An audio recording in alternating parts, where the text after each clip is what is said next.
वाहेगुरु जी का खालसा, वाहेगुरु जी की फतेह। तो आज हम बात करेंगे हमारे 10वें गुरु श्री गुरु गोविंद सिंह जी के इतिहास की। उनके जन्म से लेकर और उनकी शहादत तक का हम कुछ इतिहास आपको बताएंगे कि कैसे उन्होंने और उनके परिवार ने हमारे हिंदू धर्म की रक्षा करी। अगर मैं कुछ गलत बोल दूँ तो आप प्लीज़ उस गलती को कमेंट बॉक्स में सुधारने की कोशिश करिएगा। तो चलिए वीडियो को शुरू करते हैं। श्री गुरु गोविंद सिंह जी हमारे 9वें गुरु श्री गुरु तेग बहादुर जी और माता गुजरी जी के पुत्र थे। इनका जन्म पटना में हुआ था 22 दिसंबर सन 1666 यानी 1666 ईस्वी में इनका जन्म हुआ था। इनका शुरुआती नाम गोविंद राय था और बाद में इनका नाम गोविंद सिंह पड़ा। इन्होंने बचपन में कुछ साल पटना में बिताए। उसके बाद वे आनंदपुर साहब पंजाब चले गए, जहाँ पर उन्होंने खालसा पंथ की स्थापना की थी। यहीं पर गुरु जी ने संस्कृत, फारसी, पंजाबी, ब्रज भाषा और अरबी भाषाओं का अध्ययन किया। युद्ध कला और शास्त्र विद्या आदि का अध्ययन किया। उन्होंने जाप साहिब, अकाल उस्तति और चंडी दी वार जैसे काव्यों की रचना करी। गुरु गोविंद सिंह जी के पिता श्री गुरु तेग बहादुर जी एक क्षत्रिय थे। वे धर्म और मानव के अधिकारों की रक्षा के लिए मुगल बादशाह औरंगजेब के खिलाफ लड़े थे। उन्होंने हमारे धर्म के लिए बहुत सारी लड़ाइयाँ लड़ी और 24 नवंबर 1675 को औरंगजेब के आदेश पर श्री गुरु तेग बहादुर जी की मृत्यु करवा दी गई, क्योंकि औरंगजेब का कहना था कि आप अपना धर्म छोड़ के हमारा इस्लाम धर्म कबूल कर लो, लेकिन तेग बहादुर जी ने ऐसा नहीं किया। इसीलिए दिल्ली के चांदनी चौक में उनका शीश यानी उनका सिर काट दिया गया।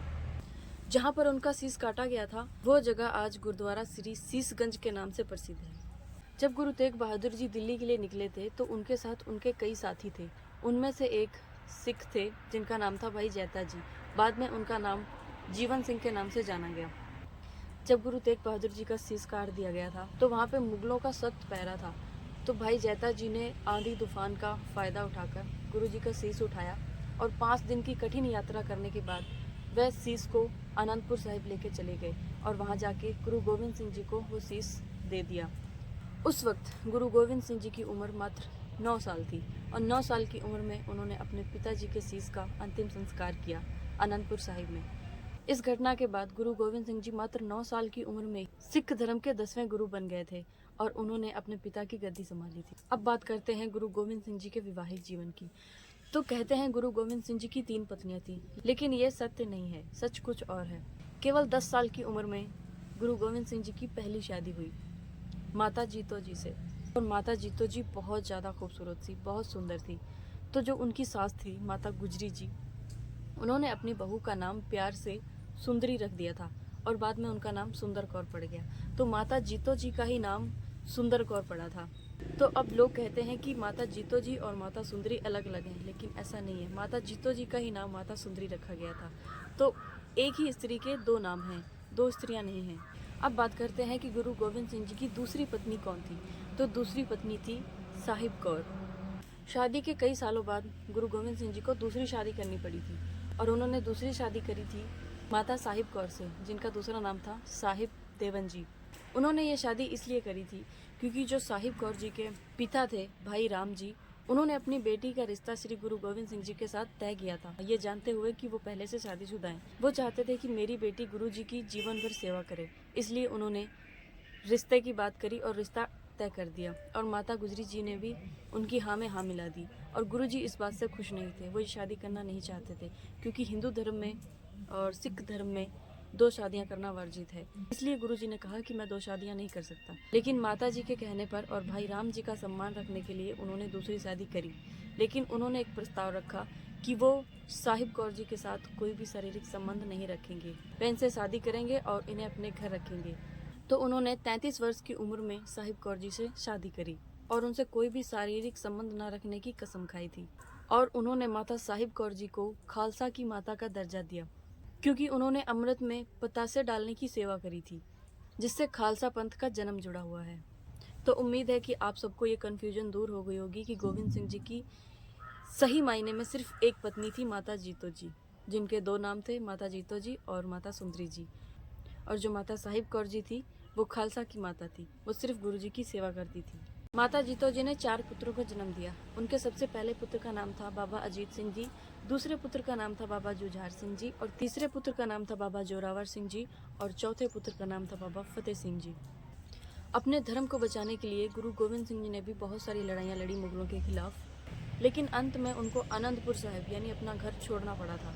तो जैसे वो अपना घर छोड़कर और अपने साथ कुछ सिखों को लेकर और अपने परिवार को लेकर वे जा रहे थे, तो जैसे ही वो पंजाब में सिरसा नदी के किनारे पहुँचे तो वहाँ पर काफ़ी बाढ़ आ गई और अचानक से औरंगजेब ने हमला करवा दिया, जिससे चहल पहल मच गई और उनके पूरा परिवार और साथ में जो उनके सिख थे वो सब बिछड़ गए।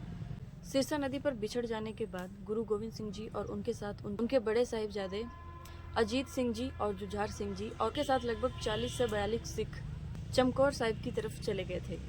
और उनकी दोनों पत्नियां माता जीतो जी और माता साहिब कौर जी ये दिल्ली की तरफ चली गई थी। इनके साथ भी कुछ सिख थे। और जो माता गुजर कौर जी थी, गुरु गोविंद सिंह जी की माँ, और उनके छोटे साहिबजादे ये अपनी दादी के साथ वहीं रह गए थे। उनके साथ रह गए थे गुरु जी के सेवक जिनका नाम था गंगू ब्राह्मण। तो गंगू ब्राह्मण माता गुजरी जी को और छोटे साहिबजादों को अपने घर लेकर चले गए और गंगू ब्राह्मण ने उनको अपने घर पे छुपा दिया। जैसे रात हुई, गंगू ब्राह्मण ने अपने घर पे माता गुजरी जी और उनके पोतों को बिस्तर लगा के दिया और माता गुजरी जी ने अपने दोनों साहिबजादों को, एक को इस तरफ लेटाया और एक को दूसरी तरफ लेटाया, उनके दादाजी की शहादत को याद दिलाती दिलाती और वाहेगुरु जी का जाप करती करती बस सो गई। और माता गुजरी जी के पास एक पोटली थी जिसमें कुछ मोहर थी, यानी कि कुछ सोना होगा, जेवरात होंगे, ऐसा कुछ था उसमें। उन्होंने उस पोटली को अपने सिरहाने रखा और अपने पोतों के साथ सो गई। जब सुबह उठी तो उन्हें वो पोटली वहाँ पर नहीं दिखी। तो उन्होंने गंगू ब्राह्मण से पूछा कि बेटा, तुमने वो पोटली संभाल के रख तो ली है ना? तो गंगू भड़क गया। वो बोला कि आप मुझ पर इल्ज़ाम लगा रही हैं। लेकिन माताजी ने कहा कि मैं इल्ज़ाम नहीं लगा रही हूँ, मैं केवल पूछ रही हूँ कि क्या आपने वो पोटली संभाल कर रख ली है। लेकिन गंगू ब्राह्मण भड़क गया। उसने कहा कि आप मुझ पे इल्ज़ाम लगा रही हैं, जबकि वो पोटली गंगू ने ही चुराई थी। मोहरों के लालच में और इनाम के लालच में गंगू ने जाकर ये बात जानी खान और मनी खान को बता दी। गंगू ने कहा कि ये बात गांव के मुखिया को पता चलनी चाहिए ताकि वो खुद भी बचा रह सके और उसे इनाम भी मिल जाए। इसलिए उसने जाकर ये बात जानी खान और मनी खान को बता दी और जानी खान और मनी खान ने ये बात सरहिंद के वजीर खान को बता दी। और वजीर खान ने माता गुजरी जी और छोटे साहिबजादों को कैद करके बुर्ज नाम की मीनार में कैद करके रख लिया। और जब वजीर खान ने छोटे साहिबजादों को अपने पास बुलाया तो उसने एक चाल चली। उसने दीवार में एक छोटा सा छेद बनाया। उसने सोचा कि जब साहिबजादे दीवार को पार करेंगे, उस छेद से निकलेंगे, तो वो पहले अपना सिर निकालेंगे और उनका सिर मेरी तरफ झुक जाएगा। लेकिन साहिबजादे इतने होशियार, इतनी सी उम्र में इतने बहादुर बच्चे, उन्होंने क्या किया, उस छेद से पहले अपना पैर निकाला और वजीर खान को अपनी जूती दिखाई और उसके बाद उन्होंने अपना सिर निकाला। तो वजीर खान और भड़क गया। उसने कहा कि इतनी छोटी उम्र के बच्चों ने मुझे अपनी जूती दिखाई।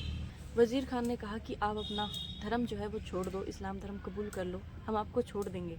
लेकिन साहिबजादों ने ऐसा नहीं किया, उन्होंने अपना धर्म नहीं छोड़ा। आजकल के जो बच्चे हैं, 7 साल का बच्चा कितना ही बड़ा बच्चा होगा, आजकल तो 7-8 साल के बच्चों को एक चॉकलेट दे दो और कुछ भी बुलवा लो। लेकिन सोचो कि गुरु गोविंद सिंह जी के वो लाल कितने बहादुर थे, जो 7 साल की और 9 साल की उम्र में बादशाह से लड़ गए। उन्होंने हार नहीं मानी, उन्होंने उफ तक नहीं करी। रोना तो दूर की बात है, उन्होंने उफ तक नहीं करी। और वजीर खान ने उन्हें दीवारों में चुनने का आदेश दे दिया। और कहते हैं कि जब दीवार करी जा रही थी, मतलब जब दीवार बनाई जा रही थी, तो जहाँ उन बच्चों का कोई अंग अगर दीवार के बीच में आ जाता था तो वो उस अंग को वहीं से छील देते थे कि हमारी दीवार सीधी रहे। तो सोचो उनके साथ कितना कितना बुरा सलूक किया गया होगा। लेकिन उन्होंने उफ नहीं करी, उन्होंने हार नहीं मानी और उनको नीहों में चुन दिया गया और अंत में उन बच्चों ने अपना शरीर छोड़ दिया। और कई लोग कहते हैं कि माता गुजरी जी ने आत्महत्या कर ली थी अपने परिवार को इस तरह शहीद होते हुए देखे, लेकिन ऐसा नहीं है। माता गुजर कौर जी ने खुद अपने पति को भेजा था शहीद होने के लिए। उनको पता था कि वो जंग में जा रहे हैं और वहाँ शहीद हो सकते हैं, लेकिन उन्होंने अपने पति को भेजा था कि धर्म की रक्षा करिए। तो वो माता गुजरी जी आत्महत्या कैसे कर सकती हैं जिन्होंने अपने पति को खुद जंग के लिए भेजा हो। माता गुजरी जी ने आत्महत्या नहीं करी थी। कहा जाता है कि मुगलों ने उन्हें उसी बुर्ज नाम की मीनार से उठाकर नीचे फेंक दिया था और तभी माता जी ने अपना शरीर छोड़ दिया था। उन्होंने आत्महत्या नहीं करी थी। इससे पहले जब माता गुजरी जी और साहिबजादे ठंडे बुर्ज में रात काट रहे थे तो वहीं के एक साधारण व्यक्ति थे जिनका नाम था मोतीराम मेहरा।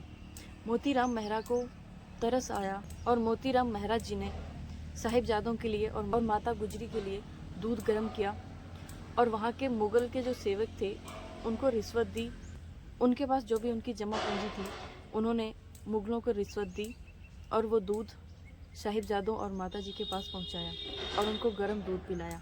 ये बात बाद में वज़ीर खान को पता चली तो वज़ीर खान ने उन्हें और उनके परिवार को अपने पास बुलाया और कहा कि आप भी इस्लाम कबूल करो वरना हम आपके पूरे परिवार को ख़त्म कर देंगे। लेकिन मोतीराम मेहरा जी ने कहा कि मैं गुरु गोविंद सिंह जी के लिए ऐसी मौतें 1000 बार मरना पसंद करूँगा लेकिन अपना धर्म कभी नहीं बदलूँगा। तो वज़ीर खान ने मोतीराम जी के पूरे परिवार को कोल्हू में पीस दिया था। जो कोल्हू होता है ना, गुड़ बनाने वाली मशीन होती है ना जो गोल गोल चलती है, उनके पूरे परिवार को उसने उस कोल्हू में पीस दिया था। तो सबसे पहले उस वज़ीर खान ने उसके छोटे से बच्चे को उस कोल्हू में डाला और सबसे पहले उस बच्चे के पैर डाले और उसकी चीखें। बेचारे मोतीराम जी सुन रहे थे अपने छोटे से बच्चे की चीखें जिन्हें कोल्हू में पीसा जा रहा था। पहले पैर उनके पीसे, उसके बाद उन्हें पीसा। तो उस बच्चे की चीखें कैसे एक बाप सह रहे होंगे, आप लोग अंदाज़ा लगाओ। साहिबजादों को दूध पिलाने के लिए, एक गिलास दूध पिलाने के लिए उन्होंने अपना पूरा का पूरा परिवार बलिदान दे दिया। लगभग आधा लीटर दूध होगा वो। उस दूध की कीमत उन्होंने पूरा परिवार देकर चुकाई। इतना महंगा दूध। और उनके परिवार के साथ साथ मोतीराम मेहरा जी को भी उन्होंने उसी कोल्हू में पीस दिया।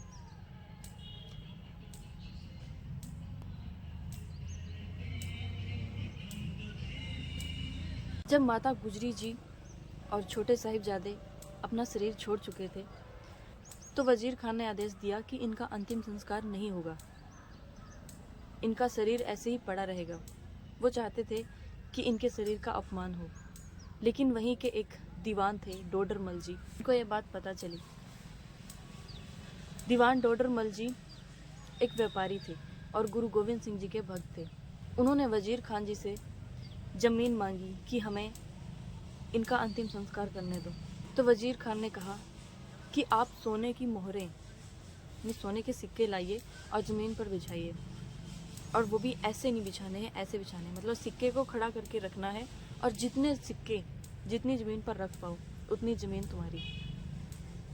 तो डोडरमल जी ने अपनी ज़िंदगी की सारी जमा पूंजी, जितनी उन्होंने कमाई थी, सारी जमा पूंजी उन्होंने धरती पे बिछा दी और लगभग 4 गज ज़मीन उन्होंने खरीद पाई और अपनी पूरी ज़िंदगी की जमा पूंजी लगाकर उन्होंने माता गुजरी जी और छोटे साहिबजादों का अंतिम संस्कार किया।